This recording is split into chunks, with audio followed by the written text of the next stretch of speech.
Bonjour, nous poursuivons avec Karel Dantiner une réflexion entamée hier et intitulée « Fils et filles d'encouragement ».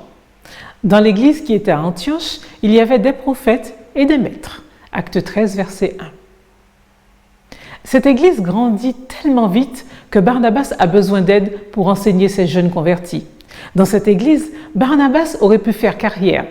Ce n'était pas possible de le faire à la conférence générale de Jérusalem, car il s'y trouvait des leaders, des apôtres, des administrateurs, Pierre, Jacques, Jean. Mais à Antioche, Barnabas est le missionnaire de Jérusalem, le chef. C'est ta chance, Barnabas. Est-ce que Barnabas saisit cette occasion?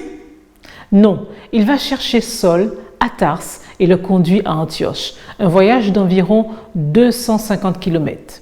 Nous voyons ce qu'est un Barnabas. Ce n'est pas un carriériste, mais quelqu'un qui veut susciter d'autres vocations. Un Barnabas ne dit pas « c'est ma place », mais il dit « je donne une chance à un autre », peut-être un jeune, quelqu'un qui n'a jamais eu de fonction dans l'Église. Vous voyez bien que c'est difficile, car vous vous dites « je sais mieux faire qu'un tel ». Il fait des erreurs parce qu'il est jeune et qu'il n'a pas d'expérience. Donnez une chance à quelqu'un, lui donnez votre place, c'est l'esprit de Barnabas. Dans Acte 13, verset 1, il y a une liste de responsables, des prophètes et des enseignants dans l'église d'Antioche. Le premier de la liste est Barnabas, le dernier est Saul ou Paul.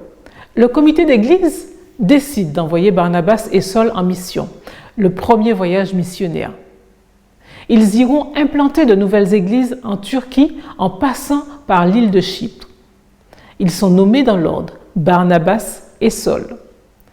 En arrivant à Chypre, ils rencontrent le gouverneur de l'île, Sergius Paulus. Ce dernier fit appeler Barnabas et Saul et exprima le désir d'entendre la parole de Dieu. À partir du chapitre 13 du livre des Actes, Saul, appelé Paul pour la première fois, est nommé avant Barnabas, suite à sa première initiative. L'élève a dépassé le maître. Encore une fois, Barnabas se révèle vraiment être un fils d'encouragement. Paul prend dès lors une place prépondérante, mais Barnabas a laissé une empreinte importante dans la vie de Paul. Notre prière: Seigneur, fais de moi un humble instrument à ton service.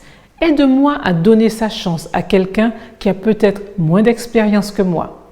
Protège-moi du carriérisme.